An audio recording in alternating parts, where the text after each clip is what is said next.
नमस्कार दोस्तों, कैसे हैं आप। और अब हम परम्यूटेशन एंड कॉम्बिनेशन पढ़ रहे थे। परम्यूटेशन एंड कॉम्बिनेशन के 3 लेक्चर अपलोड किए जा चुके हैं, जिनमें जो मेरा फर्स्ट लेक्चर था उसमें हमने परम्यूटेशन एंड कॉम्बिनेशन की definition plus multiplication and addition rule पढ़ा। फिर जो हमने सेकंड लेक्चर अपलोड किया उसमें हमने क्या पढ़ा, उसमें हमने बॉक्स मेथड की हेल्प से number formation and word formation के रिगार्डिंग जितने भी प्रॉब्लम थे हमने उन सबको सॉल्व किए। और जो थर्ड लेक्चर है उसमें हमने पढ़ा कि NCR और NPR एक फॉर्मूला हमने डेराइव किया, जिसकी हेल्प से हम n डिफरेंट ऑब्जेक्ट में से r डिफरेंट ऑब्जेक्ट चूज़ कर सकते हैं, सेलेक्ट कर सकते हैं एंड अरेंज कर सकते हैं। अब मैं आगे NPR वाला जो फॉर्मूला है उसकी प्रॉपर्टीज़ और उससे रिगार्डिंग जितने भी प्रॉब्लम्स हैं और उसको चेंज करके जितने फॉर्मूले हम बना सकते हैं वो हम इस वीडियो में पढ़ने वाले हैं। सो हमारा जो टॉपिक है वो है P एंड C। उम्मीद है ये जो लेक्चर है इसमें आपको ऑडियो और वीडियो क्वालिटी के लिए कोई डाउट नहीं आएगा। सो जो P एंड C चैप्टर है उसमें हमने अभी तक पढ़ा था NPR, जिसमें हमारा जो n था वो n डिफरेंट ऑब्जेक्ट्स, यानी जितनी कंडीशन थी वो कंडीशंस कुछ इस प्रकार थी। कंडीशंस क्या क्या थी, जो फर्स्ट मेरी कंडीशन थी वो थी n r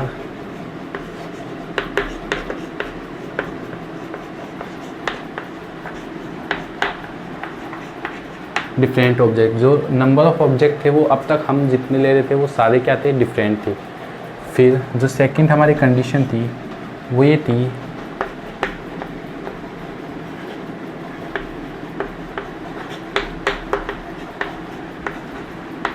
जितने भी हम अरेंजमेंट कर रहे थे, यानी n में से हम r चूज़ कर रहे थे और उनको जो हम अरेंज कर रहे थे वो हम केवल इन ए रो ही अरेंज कर रहे थे, हम इन ए सर्कल अरेंज नहीं कर रहे थे, कोई और अरेंजमेंट नहीं था, केवल इन ए रो अरेंजमेंट यहाँ पे था। थर्ड जो कंडीशन थी वो ये थी, repetition is not allowed. Third condition ये थी कि रिपीटेशन अलाउ नहीं था। जब मैंने थर्ड लेक्चर में पढ़ाया तो मैंने कहीं पे भी रिपीटेशन की बात नहीं की। अगर मैं रिपीटेशन की बात नहीं कर रहा हूँ तो ये अंडरस्टूड है कि रिपीटेशन अलाउ नहीं है। क्वेश्चन में चाहे किसी भी प्रकार का हो, रिपीटेशन अलाउ करना होगा तो क्वेश्चन में स्पेशली मेंशन करके देगा। तो ये तीनों कंडीशन जब हमने फुलफ़िल की तो हमारे पास n डिफरेंट ऑब्जेक्ट में से r ऑब्जेक्ट्स को अरेंज करने का जो फॉर्मूला आया वो था NPR, जिसकी जो वैल्यू थी वो वैल्यू थी factorial n upon factorial n minus r। और ये वैल्यू हमने डेराइव कर ली थी, बॉक्स मेथड की हेल्प से हमने इसका फॉर्मूला डेराइवेशन सीख लिया था। अब हम इसके रिगार्डिंग प्रॉपर्टीज़ की हम बात करने वाले हैं। तो यहाँ पे हम पढ़ने वाले हैं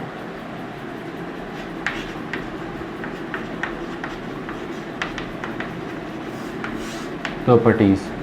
सो जो फर्स्ट जो मेरी प्रॉपर्टी है वो कुछ इस प्रकार है, NP0 की वैल्यू, NP जो 0 की वैल्यू है उसमें हम फॉर्मूले वाइज हम फाइंड आउट करें फैक्टोरियल n।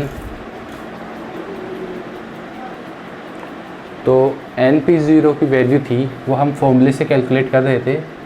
तो factorial n upon factorial n minus 0, सो फैक्टोरियल n और फैक्टोरियल n से फैक्टोरियल जब कैंसिल हुआ तो इसकी वैल्यू हमें मिलने लगी 1। ऐसे ही हम NPn की वैल्यू फाइंड आउट करें। सो हमने factorial n upon factorial n minus n, जो कि फैक्टोरियल 0 हुआ, और फैक्टोरियल 0 की वैल्यू हमें मालूम है 1 होती है। सो हमारा जो आंसर है वो अगेन हमारा जो आंसर है वो क्या आया, फैक्टोरियल n आया।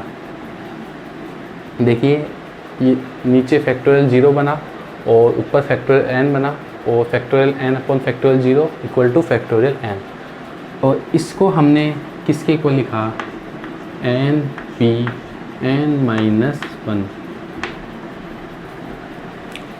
आप इसको भी बाय फॉर्मूले से पुट कीजिएगा, आपका आंसर इसके इक्वल आएगा। तो ये कोई ख़ास प्रॉपर्टी नहीं, लेकिन फिर भी आपको ध्यान में रखना है। फिर एक प्रॉपर्टी और, जैसे NPR, इसको अगर हम एक्सपेंड करें तो इसको हम जब एक्सपेंड करेंगे तो हमें मिलेगा factorial n upon factorial n minus r, और फैक्टोरियल m को जब हम थोड़ा और करें n minus 1, n minus 2, n minus 3 up to n minus r, n minus r minus 1 up to 1। और आप गौर से देखिए फैक्टोरियल n माइनस r और फैक्टोरियल n माइनस r, ये क्या है, फैक्टोरियल n माइनस r है। सो ये पूरा जब कैंसिल हो गया तो हमें एक्सपेंड कहाँ मिला, n माइनस r प्लस 1। सो जब हमने इसको एक्सपेंड किया तो एक्सपेंड करने पे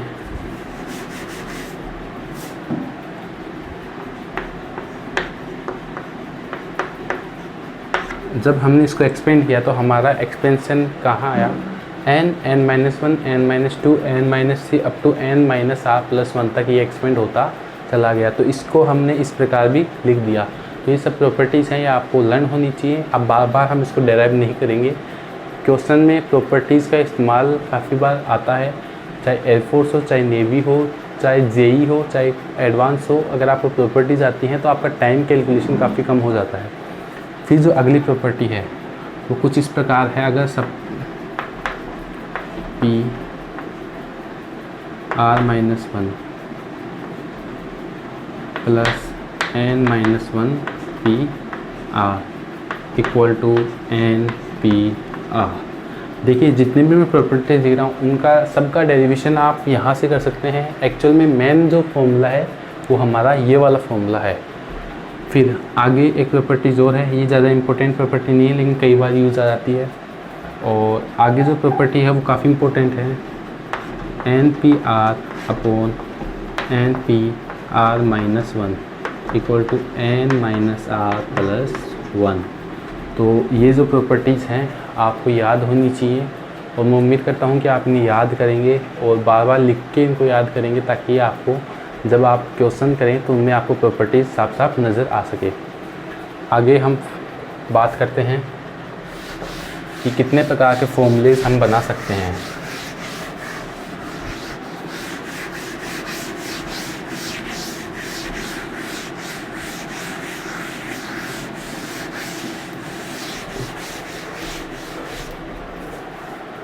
अब हम क्या कर रहे हैं, रिपीटेशन अलाउ कर रहे हैं।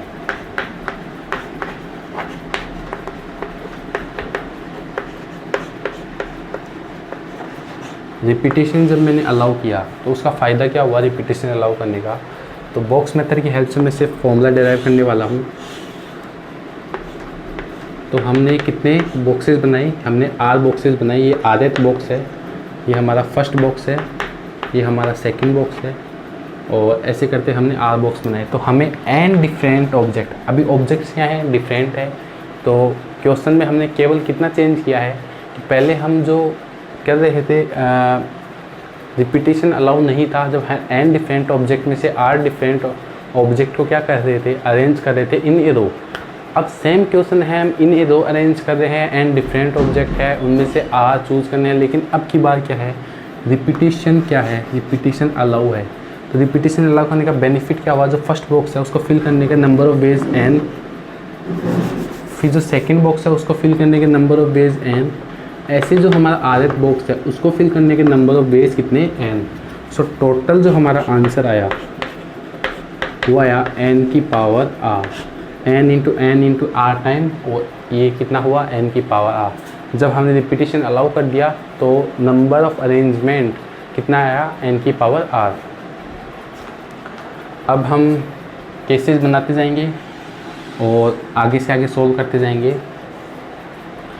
अब हमारा है कि रिपीटेशन अलाउड नहीं है, मैं कुछ नहीं कह रहा तो रिपीटेशन अलाउड नहीं है। केस क्या है कि R particular objects are always be selected.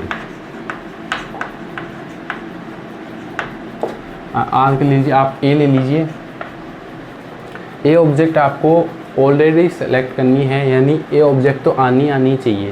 तो सपोज़ आपके पास टोटल क्या है, n डिफरेंट ऑब्जेक्ट्स हैं।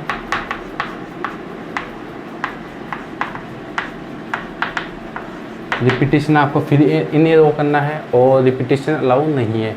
तो आपको इसका फॉर्मूला जो है वो ये है कि अगर आपको ए सेलेक्ट करनी है, ऑलरेडी सेलेक्ट करनी है, तो आपकी ए तो आप पहले ले लीजिए और फिर बच्ची कितनी, बच्ची हमारे पास n है और उनको क्या कर लीजिए, अब आप अरेंज कर लीजिए।